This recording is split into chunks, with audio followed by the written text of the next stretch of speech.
A poor girl uses $1 to buy a day of a millionaire's life, and what he does at the very last moment shocks the entire world.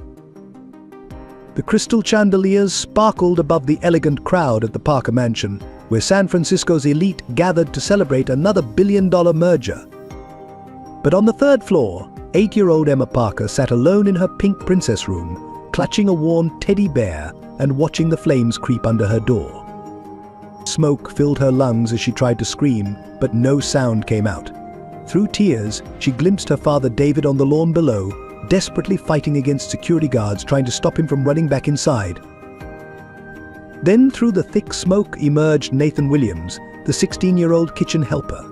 Without hesitation, he wrapped Emma in a wet blanket and carried her through the inferno. As they reached safety, Nathan didn't wait for thanks or reward. He simply handed Emma to her father and disappeared into the night. That moment would change their lives forever, though not in the way anyone expected. Thank you for joining us on this emotional journey.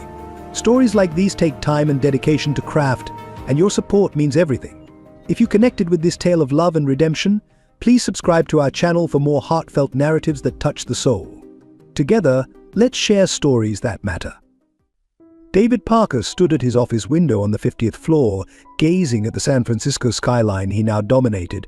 The reflection staring back at him wasn't the same dirty-faced orphan who once slept in doorways, but sometimes late at night, that scared little boy still haunted him. 30 years ago, David had nothing but a cardboard box for shelter and newspapers for warmth.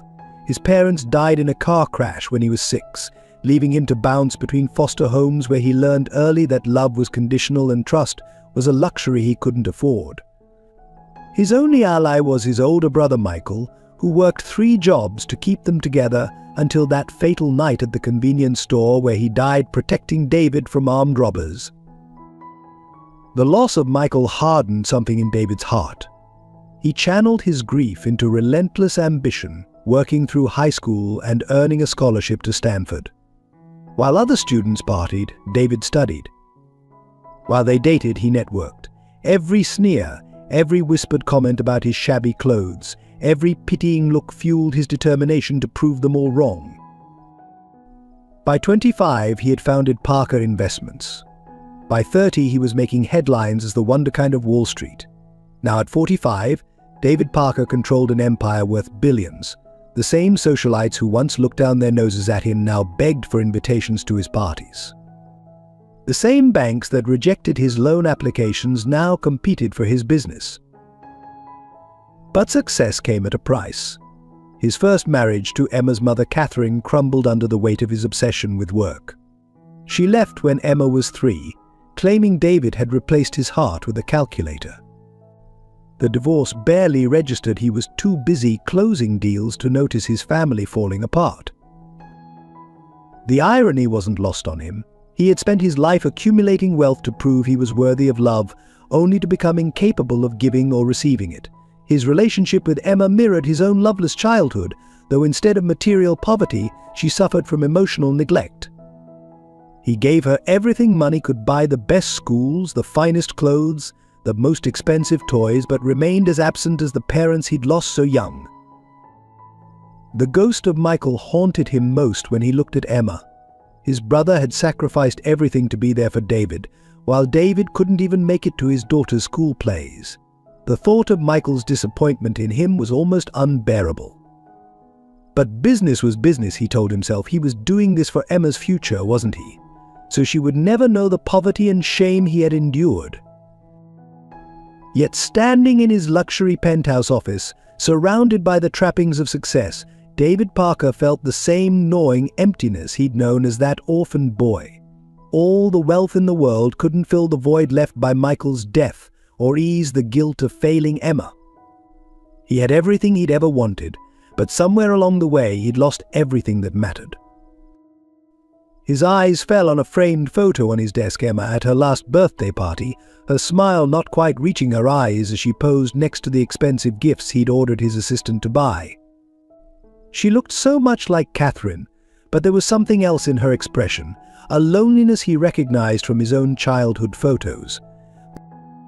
The boy who once had nothing had become a man who had everything. except the one thing his brother had taught him mattered most: the ability to love unconditionally. But acknowledging this truth was one thing, knowing how to change it was another matter entirely. Some nights, like tonight, David wondered if it was too late to learn. In the vast halls of the Parker mansion, Emma's small footsteps echoed like whispers in a cathedral. At 8 years old, she had mastered the art of being invisible, moving through the house like a ghost among the marble statues and priceless paintings that decorated her gilded cage. Her bedroom was a child's dream, a princess suite larger than most apartments, filled with toys that would make other children envious. Designer dolls sat perfectly arranged on custom shelves, their pristine faces never touched by play. A closet full of party dresses hung unworn, waiting for occasions that never came. In one corner, a baby grand piano collected dust, despite years of private lessons. But Emma's most precious possessions were hidden under her bed in a shoebox: crumpled birthday cards she'd written to her father but never dared to give, photos cut from magazines of families doing normal things, and a worn teddy bear that had belonged to her mother. Sometimes at night she would take out these treasures and create stories about a different life, one where her father's love couldn't be measured in dollar amounts. The household staff treated her with careful kindness, but always maintained their professional distance. Her nanny, Mrs. Thompson, managed her schedule with military precision: piano lessons on Mondays, French on Tuesdays, etiquette classes on Wednesdays. Every minute was scheduled, every activity designed to create the perfect heiress to the Parker fortune. But no one scheduled time for simply being a child. At school, Emma sat alone during lunch breaks. Other children found her strange, too quiet, too mature, too different. They whispered about her wealth, made up stories about her absent mother, competed for invitations to her elaborate birthday parties. But none of them saw past the Parker name to the lonely little girl underneath. In her diary, hidden beneath a loose floorboard, Emma poured out her true feelings, pages filled with questions she couldn't ask aloud. Why doesn't Daddy love me? What did I do wrong? Why did Mummy leave? Am I not good enough? Some entries were stained with tears, others filled with desperate plans to make her father notice her perfect grades, flawless recitals, impeccable behavior. The worst days were when she could hear her father's voice downstairs, talking business on his phone as he rushed through the house between meetings. She would run to her doorway, heart pounding, hoping he might stop by. Sometimes he did, offering a distracted pat on the head or a quick "be good" for Mrs. Thompson before disappearing again, leaving only the lingering scent of his expensive cologne. Her mother's occasional visits were no better. Catherine would sweep in like a beautiful storm, full of guilty gifts and empty promises, then vanish again to her new life in Europe. Each time, Emma would stand at the window long after her mother's car had gone, clutching her teddy bear and fighting back tears she'd been taught were unbecoming of a Parker. At night, in her enormous canopy bed, Emma would often dream of the fire that could consume it all: the mansion, the toys, the schedules, everything that stood between her and her father's love. In these dreams, she wasn't afraid of the flames. Sometimes she welcomed them, hoping that maybe in a moment of crisis her father would finally see her, really see her. But the staff whispered about finding her sleepwalking, about the dark circles under her eyes, about her growing silence. They noticed how she barely touched her expertly prepared meals, how she flinched at loud noises, how she seemed to fold into herself more with each passing day. But no one knew what to do. After all, she had everything a child could want except the one thing she desperately needed. In the end, Emma Parker was living proof that loneliness knows no tax bracket, and that all the money in the world cannot purchase the simple warmth of a parent's genuine love. Nathan Williams wiped sweat from his brow as he finished his shift in the Parker mansion's kitchen, his 16-year-old shoulders already carrying the weight of adult responsibilities. His worn sneakers and patched uniform contrasted sharply with the opulent surroundings, but his eyes held a quiet dignity that no amount of poverty could diminish. Every morning, Nathan rose before dawn to help his grandmother Sarah, who had raised him since his parents' death in what everyone called the accident, though he suspected there was more to the story. Their small apartment on the wrong side of San Francisco was cramped but clean, filled with the warmth of Sarah's love and the delicious scents from her tiny kitchen where she baked bread to sell to neighbors. Despite working part-time at the mansion to help pay bills, Nathan maintained perfect grades at the public high school. He stayed up late studying by lamplight, dreaming of a scholarship that could change their lives. His teachers saw his potential, but few knew of his struggles, how he sometimes went hungry to ensure his grandmother had enough to eat, or how he patched the holes in his shoes with cardboard. In the Parker mansion, Nathan moved like a shadow, observing everything while remaining unseen. He noticed Emma's loneliness, recognizing in her eyes the same loss he carried. He saw how the staff tiptoed around David Parker, how wealth had built invisible walls between father and daughter. Sometimes he caught Emma watching him work, perhaps curious about how he could smile despite having so little. There was something hauntingly familiar about Mr. Parker that Nathan couldn't quite place. When the businessman rarely passed through the kitchen, Nathan felt an unexplainable connection, as if they shared some forgotten history. His grandmother would change the subject whenever he mentioned it, her eyes filling with tears she tried to hide. The other kitchen staff admired Nathan's work ethic, but worried about his tendency to give away his lunch to homeless people on his way to school. "You're too much like your father," his grandmother would say, though she never elaborated on what she meant. Nathan had only vague memories of his father's strong hands, a warm laugh, and the lingering sense of safety he'd never felt since. What no one knew was that Nathan spent his free time teaching younger kids in his neighborhood to read and write, sharing the knowledge he fought so hard to gain. In the empty lot behind their apartment building, he had created a makeshift classroom using discarded furniture and donated books. The local children adored him, finding in his quiet strength the guidance many of their own fathers couldn't provide. Each night before bed, Nathan would sit with his grandmother as she said her prayers, her weathered hands holding his as she asked for blessings not for herself, but for all the troubled souls in the world. It was in these moments that Nathan felt closest to understanding what true wealth meant, not the cold marble and crystal of the Parker mansion, but the warm embrace of unconditional love. The acrid smell of smoke still hung in the air as David Parker paced the temporary apartment where they'd relocated after the fire. His Italian leather shoes wore a path in the plush carpet as he watched Emma sleep fitfully on the sofa, her small form twitching with what he feared were nightmares of flames and smoke. The events of the night replayed in his mind like a haunting film reel he couldn't stop. When the fire alarms first blared during his merger celebration, David had felt only annoyance at the interruption. Then came the panicked screams, the thick smoke, and the heart-stopping realization that Emma was somewhere in the inferno above. He could still feel the brutal grip of his security team holding him back as he fought to reach her, could still hear his own voice growing hoarse from screaming her name. Then, like an angel emerging from hell itself, Nathan Williams had appeared through the smoke, carrying Emma wrapped in a wet blanket. The boy's calm determination in the face of death had struck David to his core.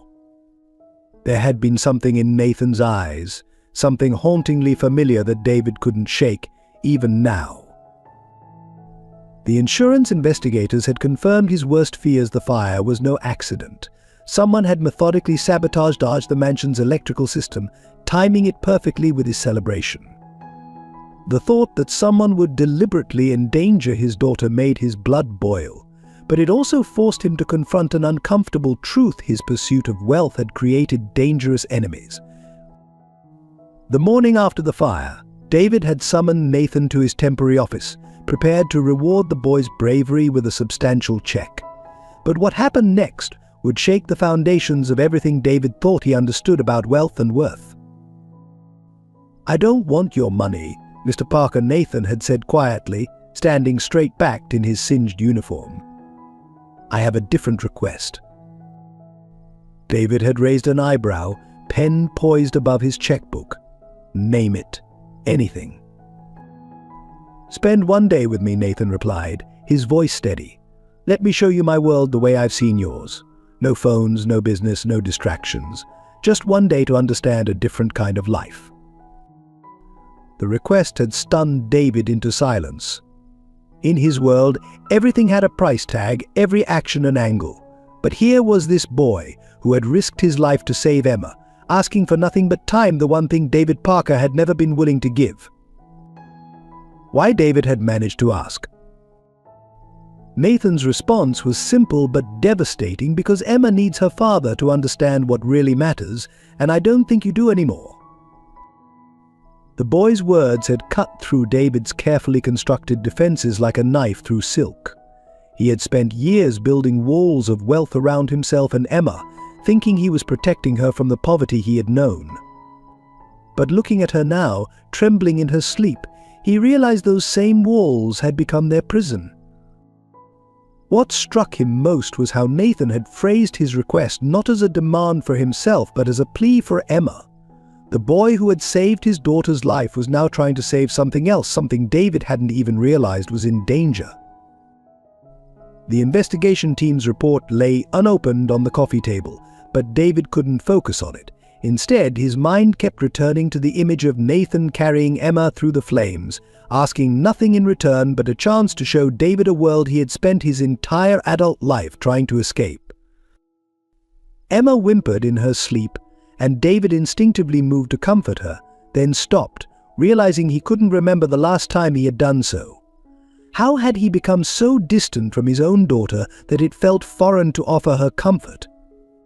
The thought hit him with the force of a physical blow. Perhaps that was why Nathan's request had shaken him so deeply. The boy had seen what David had become blind to, the growing chasm between father and daughter, the emptiness that no amount of money could fill.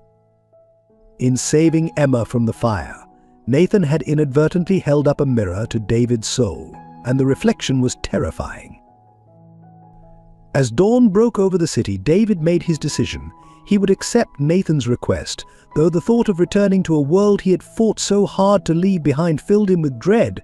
But as he watched Emma's troubled sleep, he realized he was more afraid of losing her than facing his past.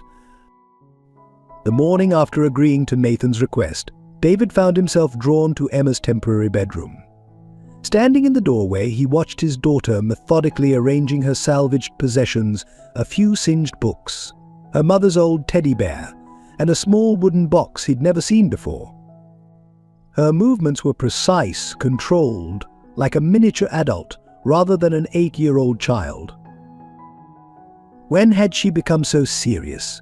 He struggled to remember the last time he'd heard her really laugh. Not the polite chuckle she gave at social functions, but the pure, unbridled joy of a child. The realization that he couldn't recall such a moment hit him like a physical blow. Curious about the wooden box, he stepped closer.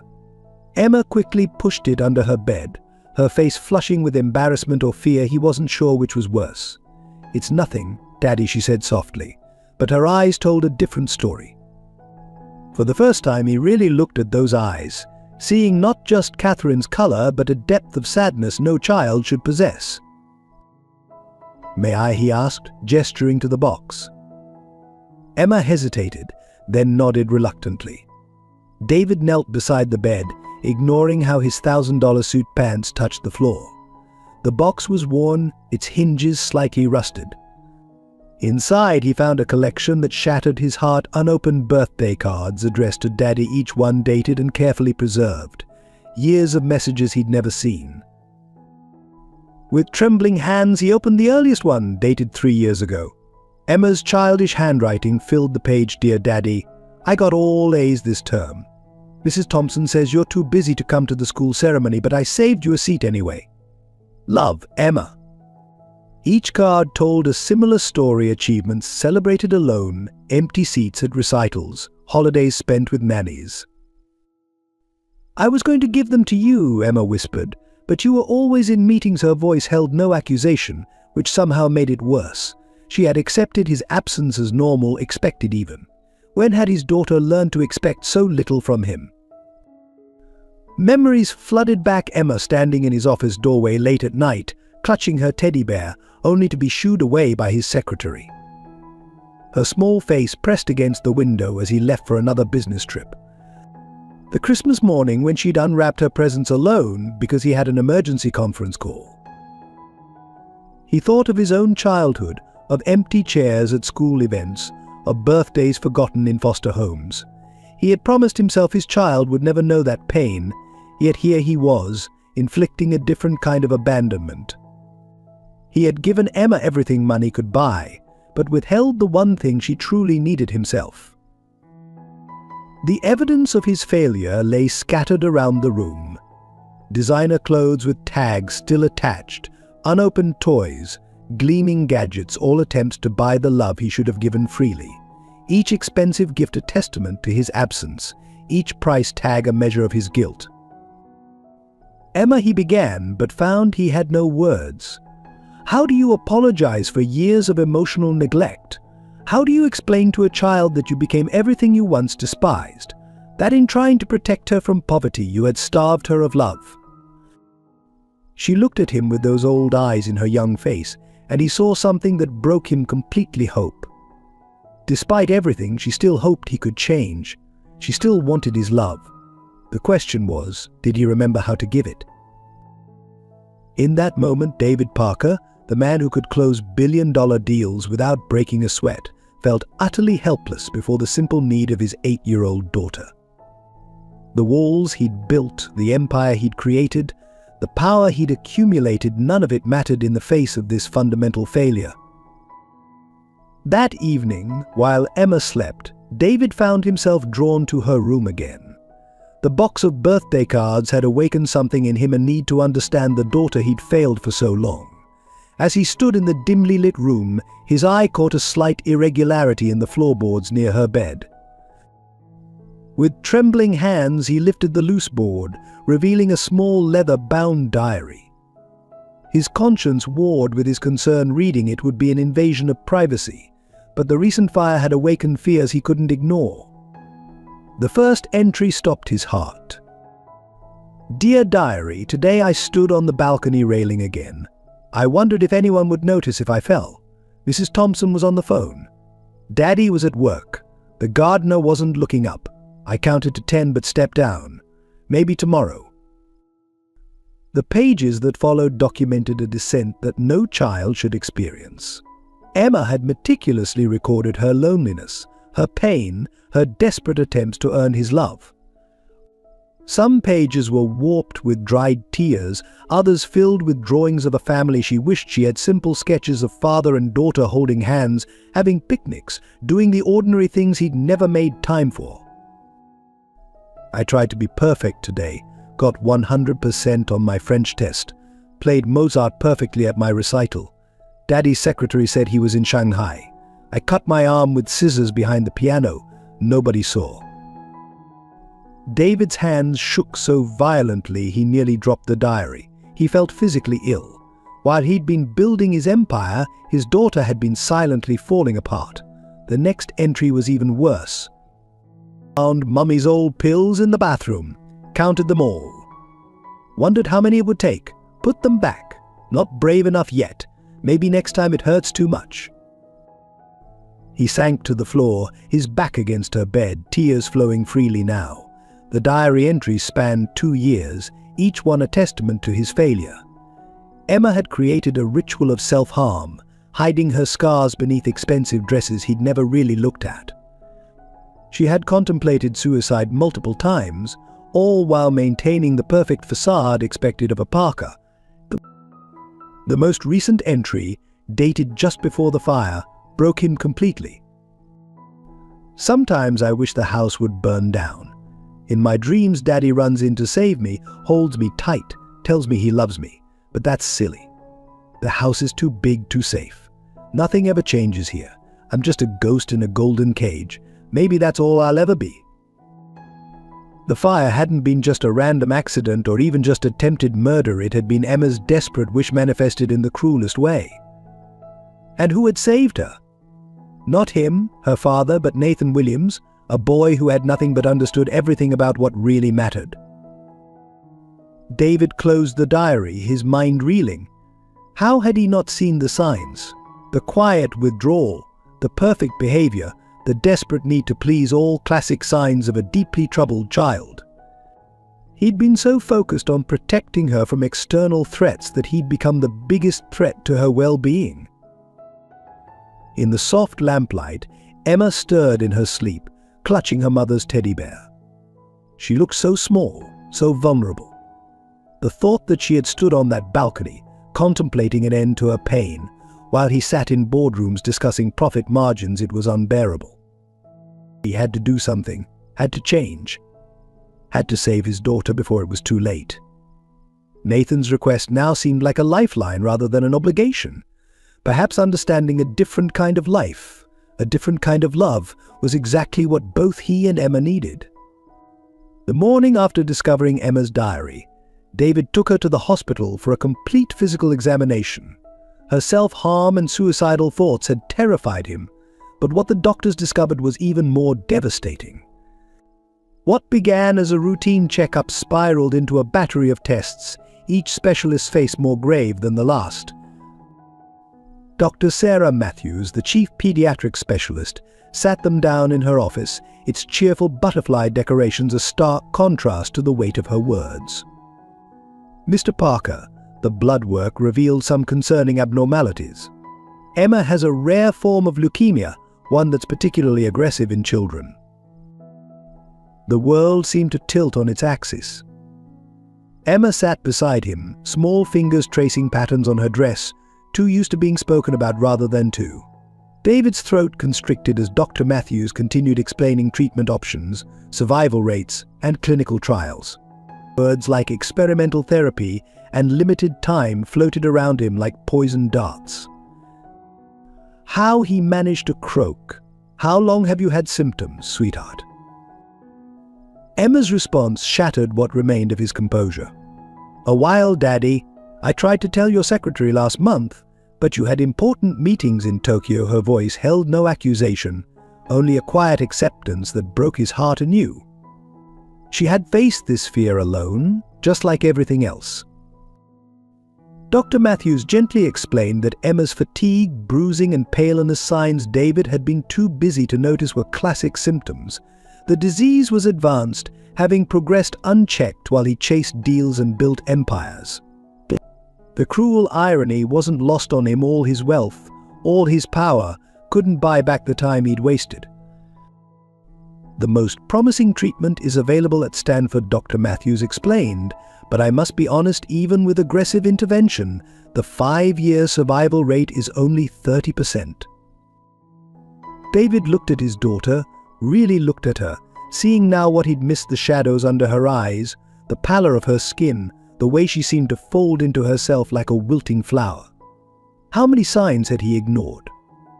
How many cries for help had gone unheard? "Money is no object," he declared, his voice hoarse. "Whatever it takes, wherever in the world we need to go." "Daddy," Emma interrupted softly, "can you just stay with me through the treatment?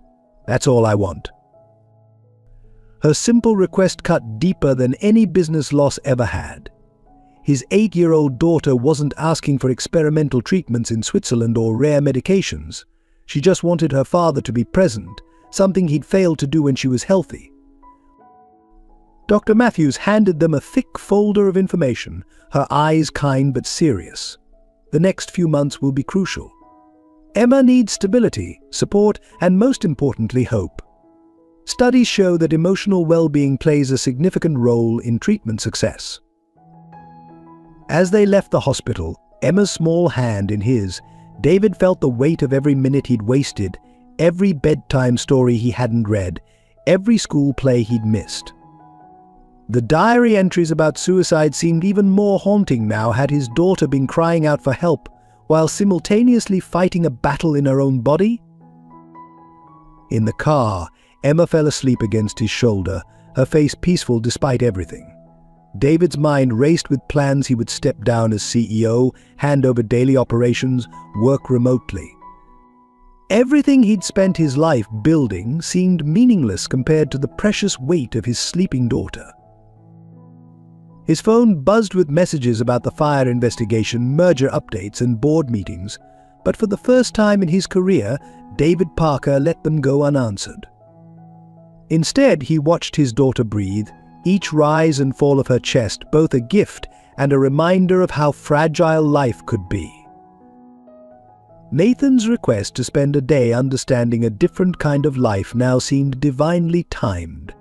Perhaps there were lessons about living, about love and presence, that he desperately needed to learn not just for Emma's sake, but for his own survival. While David grappled with Emma's diagnosis, darker forces were moving against him. In a private club overlooking San Francisco Bay, 3 men sat in leather chairs, their faces illuminated by the glow of expensive cigars. Robert Maxwell, James Harrison, and William Stone, former partners turned rivals, had orchestrated the mansion fire, but it was only the beginning of their plan. "The fire failed to break him," Maxwell said, swirling his bourbon. "Parker's even more vulnerable now, spending all his time with that sick kid of his. It's the perfect opportunity." His voice carried the bitterness of a man who'd lost millions to David's superior business acumen years ago. Harrison, a silver-haired venture capitalist, slid a file across the mahogany table. "Our sources confirm he's stepping back from daily operations. The board is already nervous. One more push, gentlemen, and Parker Investments will be ripe for a hostile takeover." The file contained photos: David at the hospital with Emma, Nathan visiting their temporary apartment, medical records stolen from Dr. Matthews' office. They had eyes everywhere, their network of paid informants extending deep into David's inner circle. Stone, the youngest but most ruthless of the 3, pulled out a laptop. "The press release goes out tomorrow." Anonymous sources revealing Parker's history of fraudulent dealings, accusations of money laundering, hints about his brother's death being more than a robbery gone wrong. By the time he proves it's all lies, his reputation will be in tatters. The plan was meticulous. They would attack on all fronts: personal, professional, and legal. The SEC investigation they'd manufactured would freeze Parker's assets. The fake evidence they'd planted would trigger a board revolt. The leaked medical records would paint David as a neglectful father who'd ignored his daughter's illness. "What about the Williams boy?" Harrison asked, frowning. "He's spending too much time with Parker. Could be a liability." Maxwell smiled coldly. "Already handled. My contacts in the school board are reviewing his scholarship. Seems there might be some irregularities with his application. By next week he'll be too busy fighting to stay in school to worry about Parker." The trio had spent months preparing, watching David build his walls of wealth and success, waiting for the perfect moment to tear them down. The fire was meant to be a warning, but Parker's preoccupation with his daughter had given them an unexpected advantage. "The timing is critical," Stone emphasized, pulling up financial projections. "Parker Investments is on the verge of their biggest merger yet. When this scandal breaks, the stock will plummet. We'll be ready to swoop in, buy controlling interest for pennies on the dollar." Harrison raised his glass in a mock toast. To David Parker, the orphan boy who thought he could play in the big leagues. By the time we're done, he'll wish he'd stayed in the gutter where he belonged.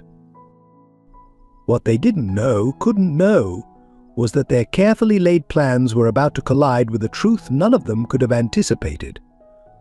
A truth that lay in the connection between David Parker and Nathan Williams, waiting to be discovered. As they plotted in their privileged sanctuary, they remained ignorant of another meeting taking place across town. In a small apartment, Nathan's grandmother Sarah clutched a faded photograph, tears streaming down her face. The image showed 2 young brothers, David and Michael Parker, standing with Nathan's father, all 3 wearing military academy uniforms. The past was about to catch up with all of them, but not in the way anyone expected. The very forces trying to destroy David Parker would unwittingly set in motion a chain of events that would reveal long-buried secrets and challenge everything they thought they knew about loyalty, family, and redemption. The truth emerged on a rainy evening when David arrived at Nathan's apartment for their promised day together. Sarah Williams opened the door, took one look at David's face and dropped the teacup she was holding. The shattering porcelain matched the shattering of decades of carefully maintained secrets. "You look just like him," she whispered, her weathered hand trembling as she touched David's cheek. Just like Michael, the name of his deceased brother on her lips froze David to the spot. Before he could respond, his eyes fell on a framed photograph on the wall, and the world tilted on its axis. There, in faded colors, stood 3 young men in military academy uniforms, himself, Michael, and between them, a man who could have been Nathan's twin. "That's James Williams," Sarah said softly, "Nathan's father. Your brother's best friend, and his secret protector." The story spilled out like water from a broken dam. James had been more than Michael's friend, he'd been his sworn brother, the third musketeer in their tight-knit group at the military academy. The night Michael died wasn't a simple robbery gone wrong. He'd been protecting David from men sent by their father's old business enemies. James was there that night, Sarah continued, tears flowing freely now. He saw everything. Michael made him promise to protect you, to watch over you from the shadows. He kept that promise until the day he died in what everyone called an accident. Nathan appeared in the doorway, his face a mirror of the young man in the photograph. The resemblance was uncanny, not just to his father, but to Michael as well. All these years, David had been watched over by James Williams, never knowing, while his son Nathan had grown up hearing stories of the Parker brothers. "The fire at your mansion wasn't random," Nathan said, his voice steady despite the emotion in his eyes. "Dad left a letter, telling Mum everything. He knew they'd come for you eventually, just like they came for Uncle Michael. That's why I took the job in your kitchen, to keep my father's promise." David sank into a chair, his mind reeling. The boy who had saved Emma, who had asked for nothing but a day of his time, was the son of the man who had secretly protected him for years. Nathan had inherited not just his father's looks, but his sense of duty, his quiet strength, his moral compass. "Your father," David managed to say, "he was there the night Michael died." Sarah nodded, retrieving a sealed envelope from a hidden compartment in an old clock. "James wrote this before he died, addressed to you. He made me promise to keep it safe until the right moment. I think that moment is now." With trembling hands, David opened the letter. His brother's final moments were described in painful detail, how Michael had stepped in front of a bullet meant for David, how he had made James swear to protect his little brother, how James had spent years tracking the men responsible. "There's more," Nathan said quietly. "Dad identified the men behind Michael's death. The same men who tried to destroy you then are moving against you now. He left evidence, names, dates, everything you need to stop them." The pieces fell into place like a cruel puzzle. The fire at the mansion, the business attacks, Emma's medical records being leaked, it was all connected to the past he'd tried so hard to escape. And through it all, Nathan had been there, carrying on his father's legacy of protection. David looked at the boy, no, his nephew, in all but blood, with new eyes. "Why didn't you tell me sooner?" Nathan's response was simple but profound. "You weren't ready to hear it. You needed to remember what really matters first. That's why I asked for that day, not just for Emma, but for you, to help you remember who you were before the money, before the power. To help you remember Michael." In that moment, surrounded by ghosts of the past and revelations of the present, David Parker finally understood. His entire empire had been built on the sacrifices of others, his brother's life, James's dedication, and now Nathan's quiet vigilance. The weight of this truth was both crushing and liberating. The revelation about Nathan's identity and Emma's illness transformed David Parker overnight. Gone was the distant father who ran his household like a corporation. In his place emerged a man desperately trying to rebuild bridges before time ran out. The change began with a simple action, moving Emma's bed into the master bedroom of their temporary apartment. "You don't have to sleep on the couch," Daddy Emma protested weakly, her small frame already showing signs of the chemotherapy's toll. But David was adamant. "I've missed too many nights of your life already, sweetheart.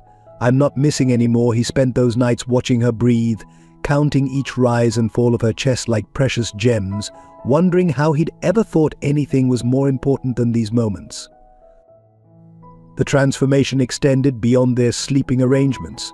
David rescheduled his entire life around Emma's treatment sessions. Board meetings were conducted via phone from hospital waiting rooms. Contracts were reviewed beside her bed during transfusions. The mighty CEO of Parker Investments could now often be found cross-legged on the pediatric ward floor, attempting to learn the card games Emma's fellow patients taught him. During one particularly difficult night, when the side effects left Emma trembling and sick, David held her hair back and told her stories about her Uncle Michael for the first time. "He would have adored you," he said softly, wiping her forehead with a cool cloth. He always wanted a niece to spoil. Emma's eyes lit up despite her discomfort. Was he like Nathan? "More than you know, sweetheart. More than I understood until recently." He told her about Michael's sacrifice, about James Williams' protection, about the legacy of love that had watched over them without their knowledge. The other parents in the pediatric oncology ward began to notice the change in the notorious businessman. The designer suits disappeared, replaced by comfortable clothes that could withstand long hospital nights. His commanding voice softened to match the quiet needs of sick children. He learned every nurse's name, remembered their children's birthdays, quietly paid bills for families struggling with medical costs. But the real transformation happened in the small moments. David learned to braid Emma's hair before it fell out from the treatments, his powerful hands becoming gentle as they wove the strands together. He memorized her medication schedule, researched clinical trials, and could discuss her blood counts with the precision he once reserved for market analyses. When Emma's hair finally fell out completely, David shaved his own head in solidarity. "Now we match," he declared, making her giggle for the first time in weeks. He wore his bald head like a badge of honor in board meetings, daring anyone to comment. The night Emma asked him about death tested his newfound strength to its limits. "Are you afraid?" he asked her, heart pounding. She shook her head, wise beyond her years. "Not anymore. I was more scared when I was alone. But I'm not alone now, am I, Daddy?" The simple truth in her words broke him. He held her close, his tears falling into her silk scarf. "Never again, Emma. I promise you'll never be alone again." They developed rituals. Every morning began with what they called Pancake Parliament. Emma sitting on the kitchen counter while David attempted increasingly elaborate breakfast creations, discussing everything from her treatment options to her dreams for the future. Some of the pancakes were inedible, but the conversations were priceless. During her stronger days, they went on adventures, wheelchair expeditions through the hospital corridors, transformed by David's storytelling into grand explorations. The pediatric ward became an enchanted forest, IV poles turned into magic staffs, and fellow patients became fellow adventurers in their ongoing saga. The other children in the ward gravitated toward them, drawn by the stories and games. Soon David found himself with an extended family of small warriors, each fighting their own battles against various illnesses. He learned their stories, celebrated their victories, and mourned their setbacks as if they were his own. Emma watched this transformation with quiet joy. "You're different now," she observed one evening as he helped her adjust her oxygen tube. "Better different." "I'm trying to be the father you always deserved," he replied, straightening her blanket. She took his hand, her grip weak, determined. "You're not just being a better father to me, you're helping everyone. That's what Uncle Michael would have wanted, isn't it?" Her insight startled him. She was right, his brother had died protecting others, James had lived serving others, and Nathan continued that legacy. Perhaps this was his chance to honor their sacrifice, not through business success, but through genuine human connection. The doctors noticed too. Dr. Matthews pulled him aside during one checkup. "Whatever you're doing, keep doing it. Emma's numbers are improving. It's not just the medicine, it's you." Children respond to love and presence more than we sometimes realize. David looked through the observation window at Emma, who was teaching younger patients how to make paper cranes. "I had to almost lose her to find her," he said softly. "I won't make that mistake again." While David focused on Emma's treatment, Nathan faced his own battles. The scholarship review instigated by Maxwell's cronies threatened everything he'd worked for. His spotless academic record was suddenly under scrutiny, each achievement questioned, every recommendation letter dissected for inconsistencies. The school board meeting felt like a trial. Nathan stood alone before the panel, his grandmother too ill to attend, wearing his only dress shirt freshly ironed but fraying at the cuffs. "We've received information suggesting irregularities in your application." The board chairman announced, not meeting Nathan's eyes, "Your test scores seem unusually high for someone from your background." The implication stung, but Nathan held his ground. "I earned those scores, sir. Every single one. I can take the tests again right now, if you'd like." His voice remained steady, though his hands clenched behind his back. He thought of his father's letter, of the responsibility he carried. A Williams didn't break under pressure. That evening, returning to their small apartment, Nathan found the electricity cut off, another bill sacrificed to pay for his grandmother's medicine. He completed his homework by candlelight, the flame casting shadows on college applications he could no longer afford to send. But he kept writing, kept studying, kept tutoring the neighborhood kids who showed up at his door with hope in their eyes.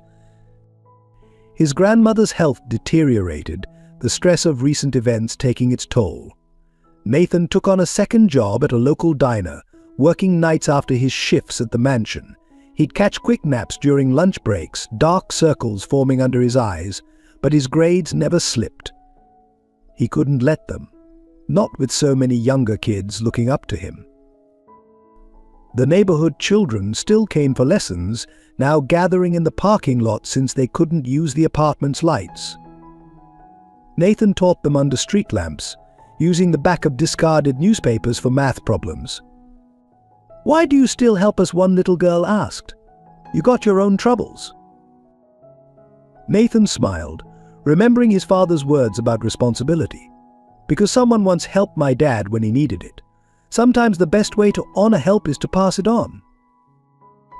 The pressure mounted when his tutoring spot behind the apartment building was declared off limits by the new property manager. The kids were labeled loiterers, their presence deemed undesirable.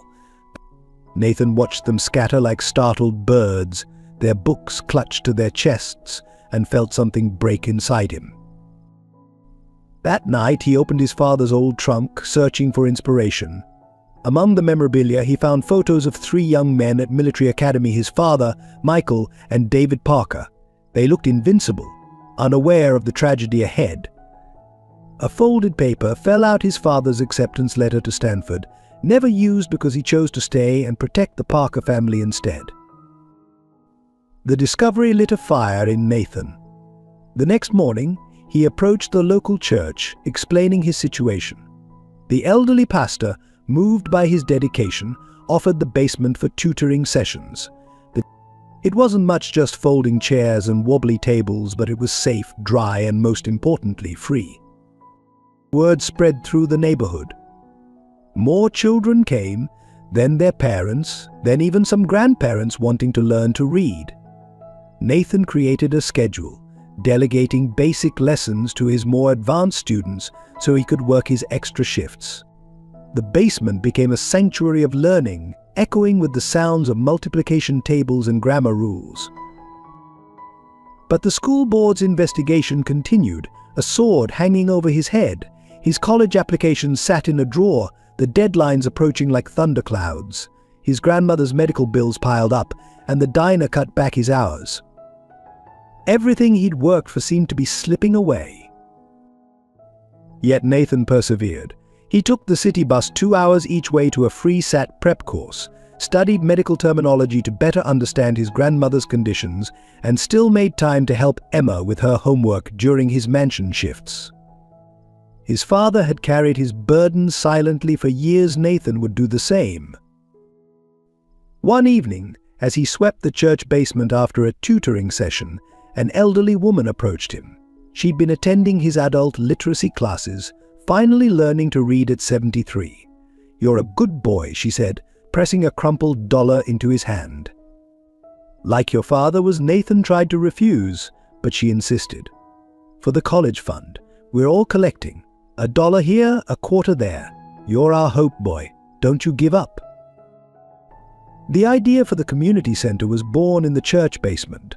During one of Nathan's tutoring sessions, David, who had come to observe after learning about Nathan's struggles, stood in the shadows watching the scene unfold. Children of all ages huddled around makeshift tables, elderly adults sounding out words in the corner, and Nathan moving between them all with patient determination. "This is what I wanted you to see," Nathan said quietly, noticing David's presence.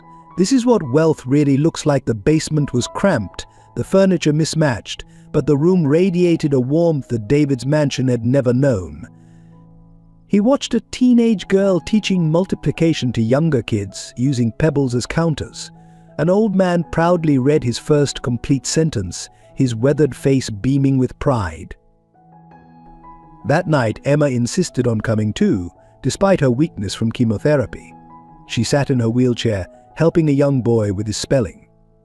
Her face glowed with purpose, more alive than David had seen her in weeks. "Daddy," she whispered, "can we make this bigger? Better? These people deserve more than a basement."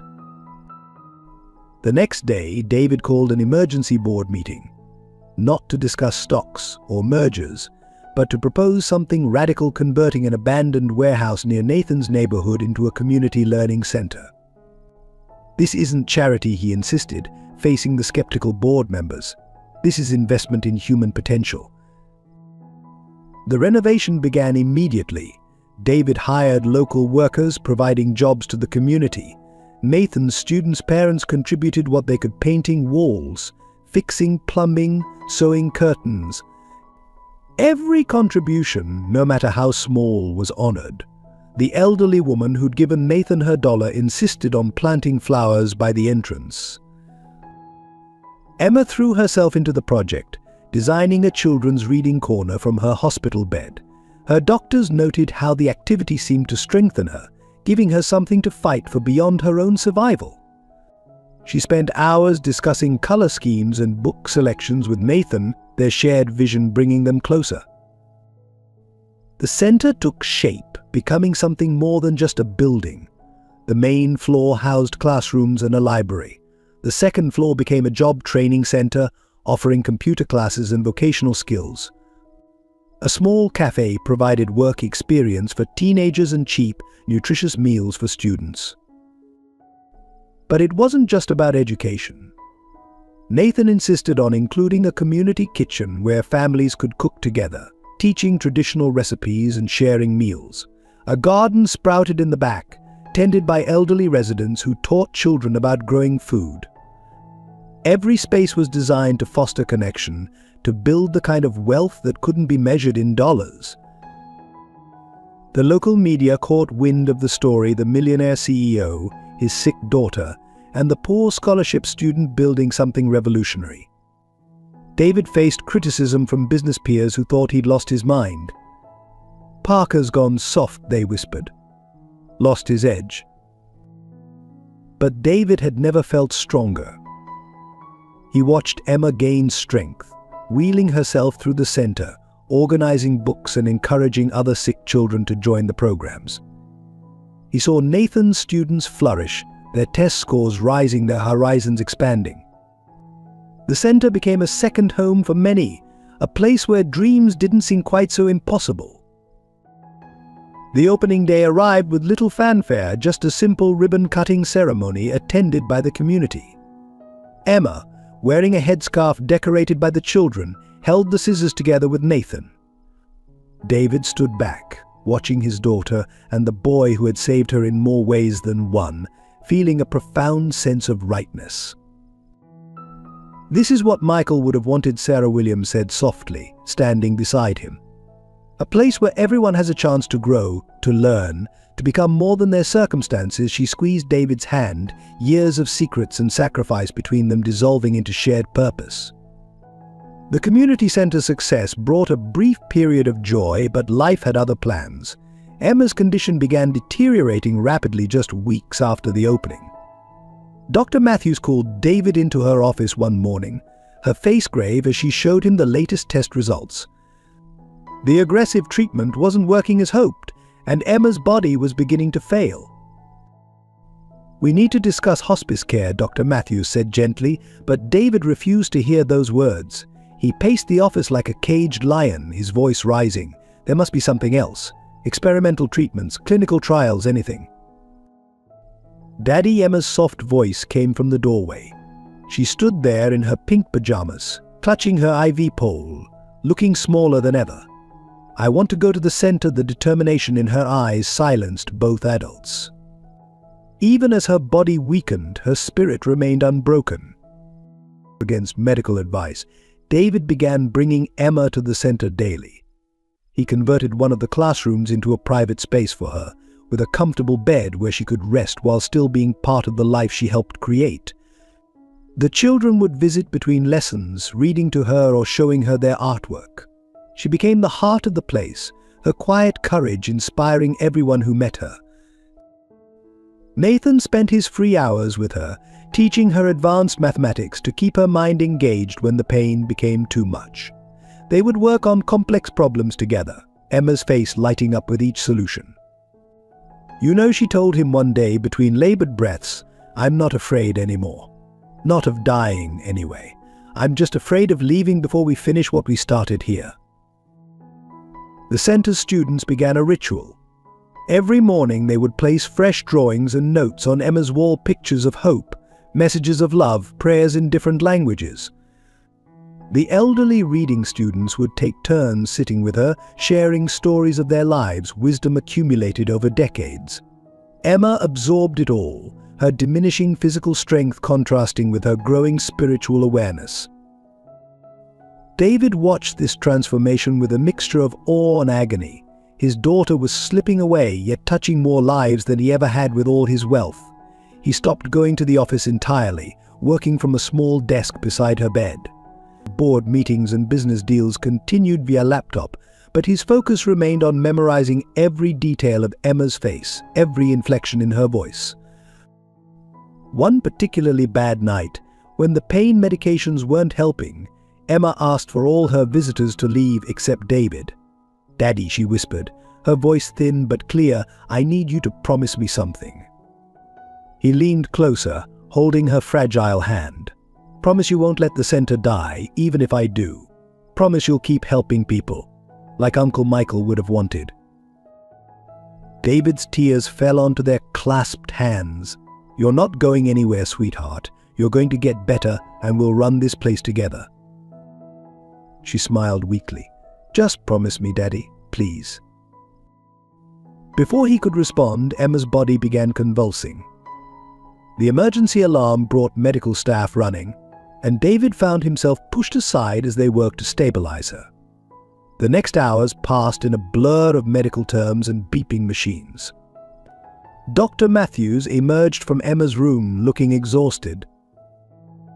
"She's stable for now," she said, "but David, we need to be realistic. The cancer is spreading faster than we anticipated. We're looking at weeks, maybe days." That night, David sat alone in Emma's room, watching her chest rise and fall with each precious breath.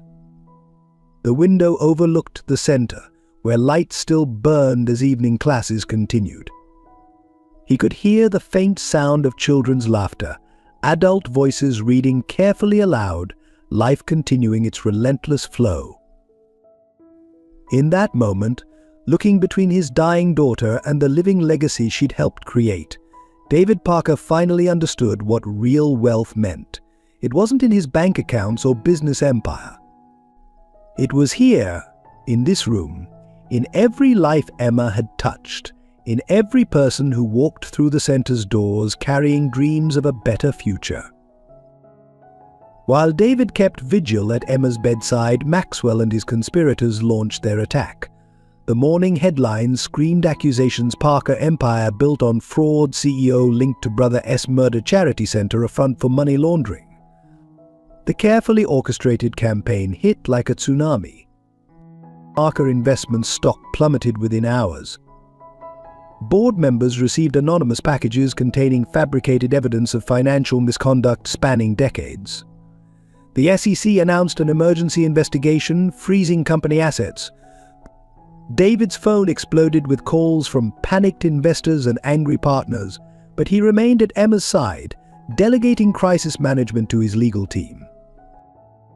"You need to address this," his chief counsel insisted, barging into Emma's hospital room. "The board is meeting in an hour to vote on your removal," but David merely adjusted Emma's oxygen mask and replied quietly, "Then let them vote. I'm needed here." Maxwell's group hadn't anticipated this response. They'd expected David to abandon his daughter's bedside to defend his empire, giving them ammunition to paint him as a heartless opportunist. Instead, his unwavering devotion to Emma was turning public opinion. Photos of the gaunt CEO keeping vigil beside his sick daughter began circulating on social media, countering the narrative of a ruthless fraudster. The community center families rallied around him. Hundreds gathered outside Parker Investments headquarters, sharing stories of how David and Emma had changed their lives. Nathan's adult literacy students wrote letters to newspapers, their painfully handwritten accounts of transformation more powerful than any corporate press release. But Maxwell had one final card to play. He released Emma's private medical records, along with doctored documents suggesting David had neglected her condition for years while pursuing business deals. The implied narrative was clear: a father so obsessed with wealth he'd sacrificed his own daughter's health. The attack struck David in his most vulnerable spot. Emma, drifting in and out of consciousness, heard staff discussing the headlines. "Daddy," she whispered, "they're hurting you because of me." David took her fragile hand, his voice firm. "No, sweetheart. They're hurting themselves. Everything I've built means nothing compared to you. Let them take it all." Nathan, however, wasn't content to watch the destruction. Late at night, after Emma fell asleep, he retrieved his father's letters from Sarah's apartment. The documents detailed Maxwell's involvement in Michael Parker's death, along with years of corporate espionage and manipulation. James Williams had collected evidence meticulously, knowing it would be needed someday. Working with David's loyal security team, Nathan began unraveling the conspiracy. They tracked money transfers, recovered deleted emails, and identified the network of paid informants. The evidence painted a damning picture of Maxwell's group's decades-long vendetta against the Parkers.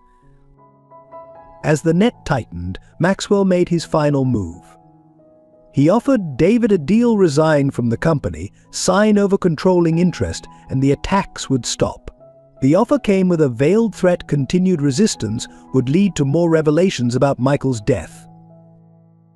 David sat in Emma's room, watching her fight for each breath, while Maxwell waited for his answer in the hospital corridor. The empire he'd built, the wealth he'd accumulated, the power he'd wielded, all of it seemed meaningless now.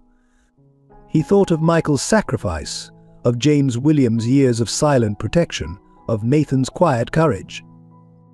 Through the window, he could see the community center, lights glowing warmly in the evening darkness. Children were still arriving for evening classes, parents heading to job training, elderly students practicing their reading. This, he realized, was his true legacy: not the skyscrapers bearing his name, but the lives being transformed. David walked out to face Maxwell, carrying not surrendered documents but copies of James Williams' evidence. "You killed my brother," he said quietly, "tried to destroy my company, and threatened my daughter's memory. Did you really think I wouldn't fight back?" As the business conspiracy unfolded, Nathan faced his own battles. The school board's investigation had escalated into a full-scale witch hunt. His scholarship was suspended pending review, and rumors circulated that his perfect grades were the result of cheating. Even his position at the community center came under scrutiny. "We can't have someone of questionable character teaching our children," a board member declared during a public hearing. Nathan stood before them, dignity intact despite the humiliation. The same wealthy parents who had praised his tutoring now avoided eye contact, clutching their designer bags closer when he passed. The pressure took its toll at home. His grandmother's health worsened with each piece of bad news. Medical bills mounted as her insurance denied critical treatments. Nathan found her one morning quietly crying over bills she'd hidden from him and felt his heart break. That afternoon, he tried to pawn his father's military academy ring, the only valuable thing he owned. The pawn shop owner, examining the ring, recognized the inscription. James Williams. Wasn't he the hero who died saving those kids in that building collapse? Nathan learned for the first time how his father had died, still protecting others until the end. He left the shop with the ring still on his finger, pride overcoming desperation. At the center, younger students began disappearing from his classes. Their parents, influenced by the rumors, found excuses to withdraw them. The adult literacy students remained fiercely loyal, but their support couldn't silence the whispers. Nathan overheard two volunteers discussing him. "Such a shame. You never really know someone, do you?" Emma, watching from her makeshift hospital room at the center, saw everything. Despite her weakness, she became his fiercest defender. "Nathan taught me more about courage than all my expensive tutors combined," she told anyone who would listen. Her faith in him never wavered, even as her own strength faded. The final blow came when the local newspaper ran a story questioning Nathan's background. They dug into his father's death, implying connections to criminal activity. Sarah, seeing her son's name dragged through mud, suffered a minor stroke. Nathan spent that night in the hospital corridor, homework spread across his lap, refusing to let circumstances defeat him. But hope came from unexpected places. His former students, the ones he'd tutored in the church basement, began showing up at board meetings. One by one, they testified about Nathan's impact on their lives. A teenage mother spoke about how he'd helped her return to school. An elderly man described learning to read after 60 years of illiteracy. The adult literacy students organized a protest, carrying signs with misspelled words that they proudly corrected, demonstrating their progress. "Nathan Williams taught us more than reading," their spokesperson declared. "He taught us dignity." David, despite his own battles, noticed Nathan's struggles. One evening, he found the boy grading papers by flashlight, his grandmother's apartment dark due to unpaid bills. Without a word, David sat down and began helping grade, two men united by circumstance and something deeper than blood. "Your father would be proud," David said quietly. "Not just of your grades or your teaching, but of how you've handled this with grace. That's the true measure of a man." Nathan looked up, eyes bright with unshed tears. "Sometimes I'm not sure I can keep going. Everyone's waiting for me to fail, to prove them right about people like me." "People like you," David echoed. "You mean people of integrity, of courage, people who put others first. Son, if there were more people like you, this world would be a far better place." That night marked a turning point. The next morning, Nathan walked into his class at the center, head held high, even as more wealthy parents withdrew their children. He focused on those who remained the hungry minds, the determined spirits, the ones who understood that true worth isn't measured by bank accounts or social status. His students, inspired by his resilience, worked harder than ever. Test scores improved dramatically. Adult learners progressed from basic literacy to writing their own stories. The center, despite the controversy, became a symbol of perseverance against prejudice. The crisis came on a quiet Sunday morning. Emma had been teaching a young student to read from her hospital bed at the center when she suddenly gasped, the book falling from her hands. Within seconds, her lips turned blue, her small body convulsing as she fought for air. David, who had been watching proudly from the doorway, felt his world collapse. "Call 911, he roared, rushing to her side. Nathan, working nearby, sprinted to get the emergency oxygen they kept for Emma. The next few minutes stretched like hours as they waited for the ambulance, David cradling his daughter while Nathan monitored her pulse. At the hospital, Dr. Matthews didn't sugarcoat the situation. "The cancer has spread to her lungs," she explained, her voice heavy. "We need to put her on a ventilator immediately." David watched helplessly as they intubated his little girl, her body looking impossibly small against the white hospital sheets. The next days blurred together in a nightmare of beeping machines and urgent consultations. Emma drifted in and out of consciousness, each awakening briefer than the last. David refused to leave her side, sleeping in a chair, his empire crumbling around him forgotten. During one lucid moment, Emma gestured weakly for paper and pen. Her handwriting, once so neat, was almost unrecognizable. "Don't be sad, Daddy. I'm not afraid anymore." The note crumpled in David's hands as he fought back tears. Nathan visited daily after his classes at the center, bringing drawings and letters from students. He would sit quietly doing his homework or reading to Emma even when she couldn't respond.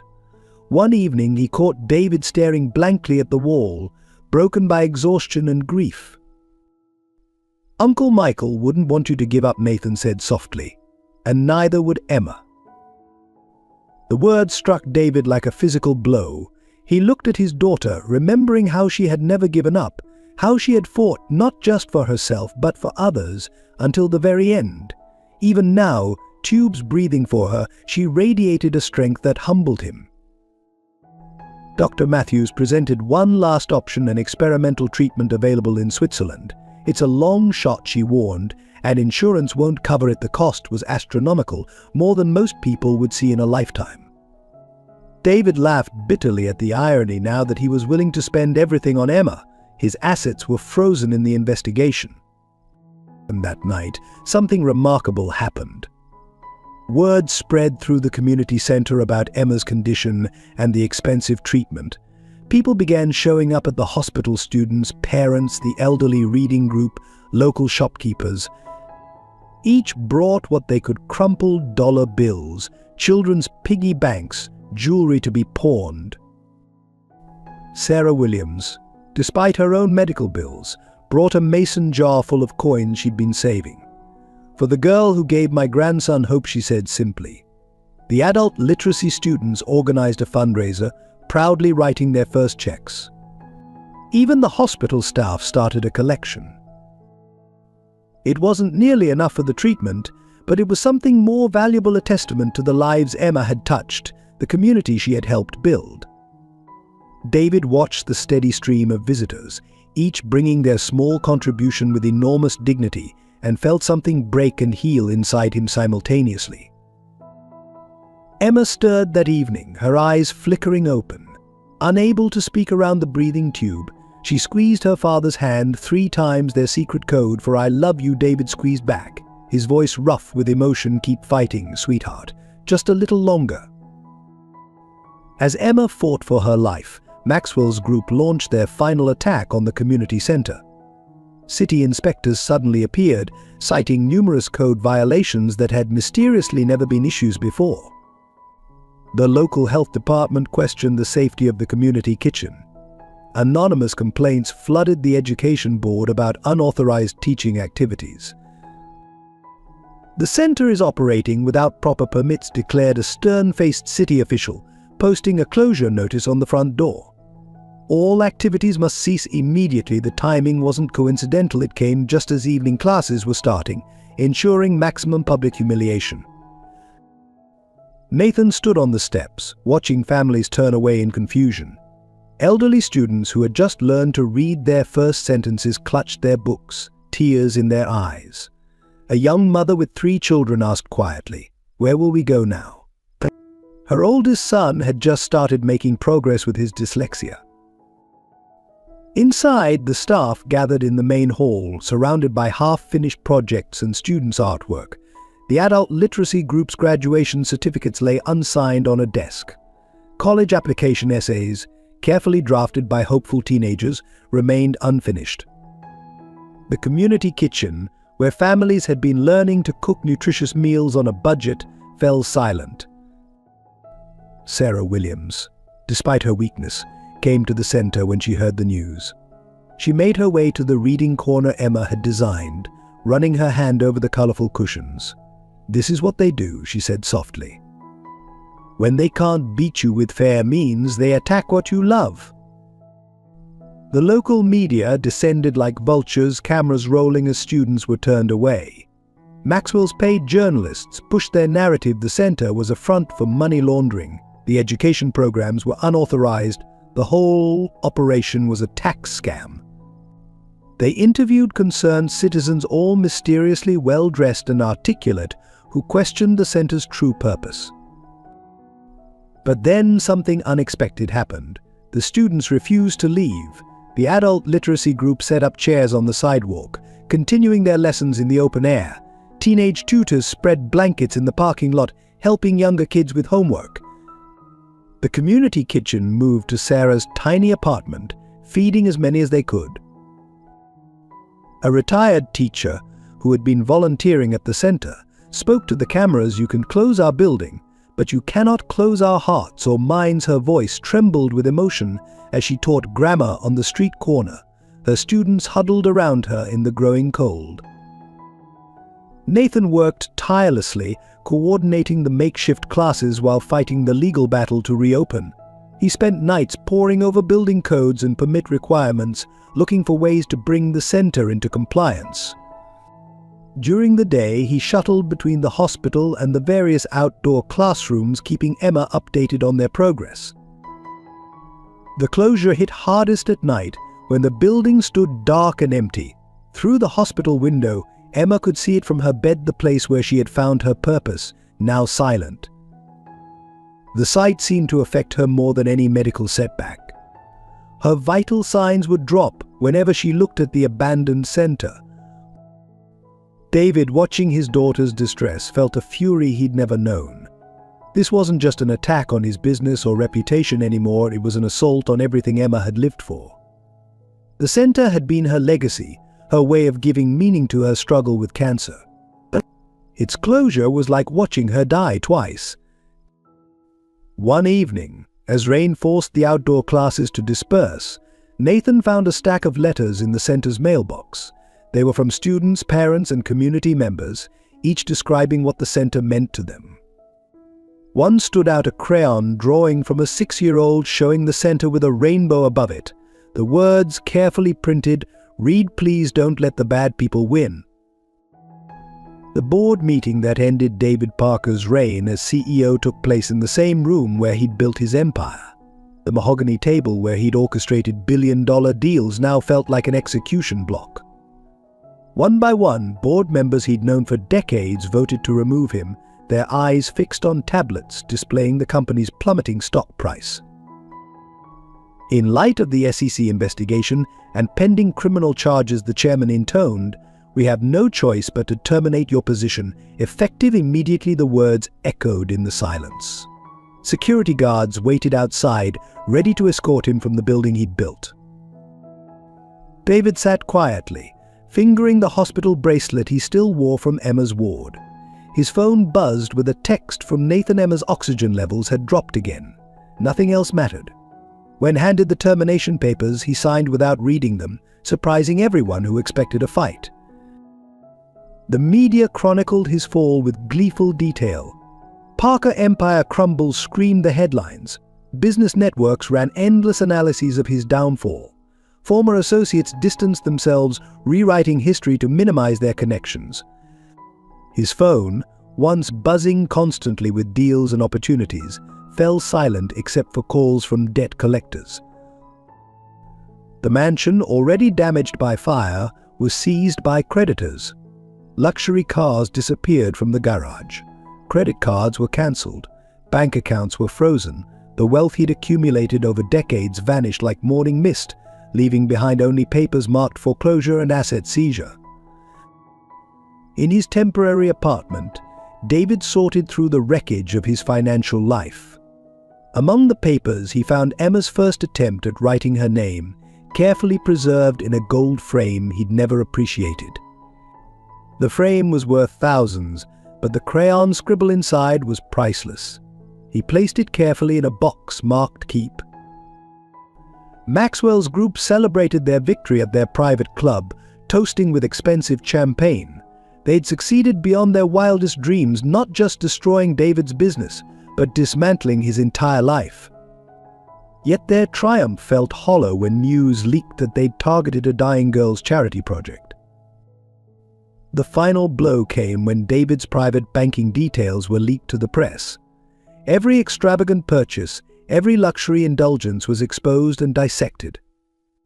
But something unexpected emerged from the scrutiny: records of quiet charitable donations, medical bills paid for employees' families, college funds established for maintenance staff's children. Standing in his stripped, bare office, David found an old photo in his desk drawer. It showed 3 young men at military academy himself, Michael and James Williams. They were smiling, arms around each other's shoulders, unaware of the tragedy ahead. He remembered Michael's last words: "Take care of what matters." That evening, David sat beside Emma's hospital bed, holding her hand as machines kept her breathing. The room's window offered a clear view of his former corporate headquarters, its gleaming towers now belonging to others. Emma stirred, her eyes focusing on him with concern. Unable to speak around her breathing tube, she scribbled on her notepad, "Are you okay, Daddy?" Even now, fighting for her life, she worried about him. David looked at his daughter, then at the empire he'd lost, and felt an unexpected sense of peace. "I've never been better, sweetheart," he answered truthfully. "I finally understand what real wealth is." He could rebuild buildings, remake fortunes, but he could never replace another moment with his daughter. The empire he'd lost had given him freedom. He never expected freedom to be simply Emma's father. The truth emerged from an unexpected source. A junior employee at Maxwell's firm, troubled by conscience, anonymously delivered a USB drive to Nathan's grandmother. The drive contained emails, surveillance photos, and detailed plans spanning years, a comprehensive blueprint for David Parker's destruction. Sarah Williams recognized names in the files, the same men who had been involved in Michael Parker's death decades ago. Her hands trembled as she read communications detailing the planned mansion fire, carefully orchestrated to appear accidental. The conspirators had known Emma would be home, calculating that her presence would make the fire appear more believable. Nathan took the evidence to Rachel Thompson, a veteran investigative journalist who had been skeptical of the accusations against David. Together, they spent nights piecing together the conspiracy. The story they uncovered was darker than anyone imagined, a decades-long vendetta born of corporate greed and personal hatred. "You need to see this," Rachel told David, spreading documents across Emma's hospital room table. "The fire wasn't random. They knew your brother died protecting you, so they tried to force you to face the same choice: your business or your child." The evidence was damning. Maxwell and his associates had orchestrated everything: the fire, the business accusations, even the community center's closure. They had paid inspectors to find violations, bribed officials to revoke permits, and planted false stories in the media. But their biggest mistake was underestimating the power of community. Security cameras at the center had captured late-night meetings between Maxwell's men and city officials. Local shopkeepers came forward with stories of bribes and threats. The adult literacy students recognized men who had pressured them to file false complaints. The smoking gun came from an unexpected source: Maxwell's own secretary. She had kept a detailed diary, recording her boss's increasingly erratic behavior and illegal schemes. When she heard about Emma's worsening condition, she could stay silent no longer. "I have children too," she told the investigators, pushing forward a stack of incriminating documents. What they did to that little girl, using her illness as a weapon against her father. I couldn't live with myself. The evidence painted a picture of calculated cruelty. Maxwell's group had timed their attacks to coincide with Emma's treatment cycles, knowing David would be emotionally vulnerable. They had leaked her medical records specifically to cast doubt on David's character as a father. As Rachel's story went to press, the truth exploded across media channels. The same networks that had gleefully reported David's downfall now raced to expose the conspiracy. Surveillance videos showed Maxwell's men setting up the mansion fire. Bank records revealed payments to false witnesses and corrupt officials. The most damning revelation was an email from Maxwell himself. When the fire starts, Parker will have to choose between saving his daughter or his company. Either way, we win. If he saves the girl, he'll lose the business. If he chooses the business, he'll lose his soul. But Maxwell hadn't counted on Nathan Williams, who had run into that fire without hesitation, embodying the same courage that had driven his father and Michael Parker to protect others at any cost. The story of 3 generations of sacrifice and protection became a powerful counterpoint to Maxwell's calculated cruelty. The morning after the conspiracy was exposed, Emma's vital signs began to strengthen inexplicably. Dr. Matthews rushed in, checking and rechecking the monitors in disbelief. The numbers showed what modern medicine couldn't explain. Emma was fighting back. It's as if her will to live just exploded, Dr. Matthews explained to David, reviewing the latest test results. Her immune system is responding in ways we've never seen before. The cancer cells, they're actually retreating. The doctor's voice held a mixture of professional skepticism and wonder. The community center's students had gathered outside Emma's hospital window, holding up signs and drawings. Someone had rigged a small speaker system, and the adult literacy group read their first complete stories to her. Even through the glass, their voices carried messages of hope and love. Emma's recovery defied medical expectations. Each day brought new improvements: stronger breathing, better blood counts, renewed energy. The doctors documented everything, baffled by the speed of her healing. Sometimes, Dr. Matthews admitted, science can't explain the power of love and purpose. Nathan spent hours by her bedside, teaching her the advanced mathematics she'd missed during her illness. Emma's mind remained sharp, her determination stronger than ever. "I have to get better," she told her father. "The center needs us both." The turning point came when Emma was strong enough to sit up and watch a video conference with her students. Seeing their faces, hearing their progress, something sparked in her eyes. That night, her test results showed the most dramatic improvement yet. Within weeks, Emma was asking to visit the center. Against all odds, her cancer had begun to recede. The doctors called it a miracle, but those who knew Emma understood she had found something worth living for, a purpose bigger than herself. The day Emma walked through the center's doors again, supported by David and Nathan, the entire community erupted in celebration. Students who had learned to read during her illness proudly read their stories to her. The elderly literacy group had written a collective book dedicated to her courage. Dr. Matthews could only shake her head in amazement when reviewing Emma's final scans. "In 30 years of oncology," she said, "I've never seen anything like this. It's as if her body simply decided that cancer had no place in the life she was meant to live." Emma's recovery became a symbol of hope for other young patients.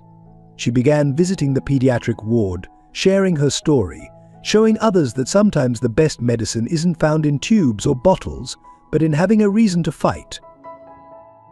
The full scope of Nathan's influence on the community emerged during the investigation into Maxwell's conspiracy.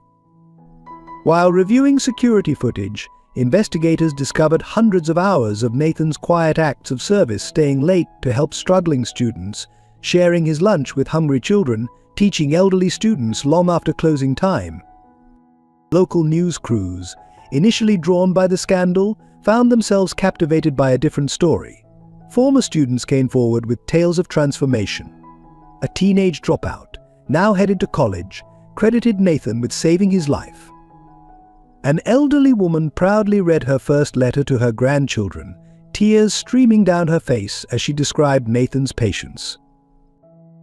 "He never made us feel ashamed," explained Maria Rodriguez, a mother of 3 who had learned English through Nathan's classes. "Even when we had nothing to give, he gave everything." She revealed how Nathan had used his grocery money to buy books for students who couldn't afford them. The story deepened when police investigating Maxwell's group uncovered records of Nathan's scholarship battle. His perfect grades hadn't come from privilege or cheating, but from studying between jobs, often going without sleep. The school board members who had questioned his integrity now faced public outrage. Sarah Williams finally shared the letters James had written about the Parker brothers. Through them, a picture emerged of 3 young men, Michael, James, and David, who had sworn to protect and serve others. Nathan, without knowing the full story, had instinctively carried on their legacy. College admissions officers who had received Nathan's applications began calling. Harvard, Yale, Stanford institutions that had initially overlooked him now recognized what they had missed.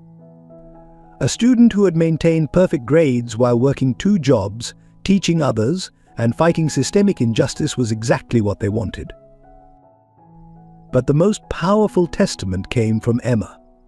During her recovery, she revealed how Nathan's daily visits had given her strength to fight. "He taught me that true wealth isn't in what you have," she told reporters, "but in what you give away." He gave everyone hope, even when he had so little himself. The community center's adult students organized a surprise ceremony. One by one, they shared how Nathan had changed their lives. A grandfather read his first book to his grandchild. A former gang member showed off his college acceptance letter. An immigrant family proudly displayed their new small business license. Nathan stood on stage, overwhelmed by the outpouring of love. The same community that Maxwell's group had tried to silence now spoke with a powerful, unified voice, declaring that true value isn't measured in dollars but in lives transformed. The day of reckoning came swiftly for Maxwell and his conspirators. FBI agents swept into their offices at dawn, carrying boxes of evidence accumulated through Nathan and Rachel's investigation.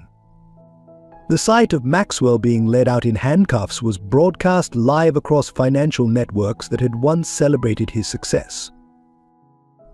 The evidence was overwhelming. Emails detailed not just the recent conspiracy against David, but decades of corporate sabotage and criminal activity. The truth about Michael Parker's death emerged. Maxwell's group had orchestrated the robbery that killed him, fearing his investigation into their illegal activities would expose them. James Williams' meticulous records proved crucial. He had documented everything, creating a paper trail that connected Maxwell's group to countless crimes. The evidence had been his insurance policy, protected by Sarah until the right moment. Even from beyond the grave, James was still protecting the Parkers. The SEC investigation into David's company was not only dropped but reversed. Investigators discovered that the supposed financial irregularities had been fabricated by Maxwell's team. David's business practices were vindicated, his reputation restored. The city officials who had participated in the conspiracy faced their own justice. Those who had accepted bribes to close the community center were publicly exposed. The building inspector who had falsified violations admitted to being paid by Maxwell's group. One by one, the corrupt system that had enabled the attack on David and Emma crumbled. Most satisfying was the revelation of how Maxwell had orchestrated the mansion fire. Security footage showed his hired men disabling safety systems, planning the blaze around Emma's schedule. The public's outrage was immediate and fierce. Attempting to kill a sick child for business revenge crossed every moral line. As Maxwell and his associates faced multiple life sentences, David chose not to gloat. Instead, he focused on rebuilding not just his business, but the community that had supported him through his darkest hours. The same board members who had voted to remove him now begged him to return as CEO. The community center's transformation into a national model happened organically. News coverage of Maxwell's downfall had inadvertently showcased the center's remarkable success. Education experts, intrigued by the test scores coming from this unlikely setting, began visiting to study its methods. What they found defied conventional wisdom. The center's unique approach, combining traditional education with community support and real-world skills, produced extraordinary results. Adult literacy students weren't just learning to read, they were starting businesses. Children weren't just passing tests, they were developing leadership skills. The Parker-Williams model, as it came to be known, attracted attention from across the country. Educational foundations offered grants to replicate the program. City officials from other states arrived to study how the center had transformed its community. The waiting list for admission grew exponentially.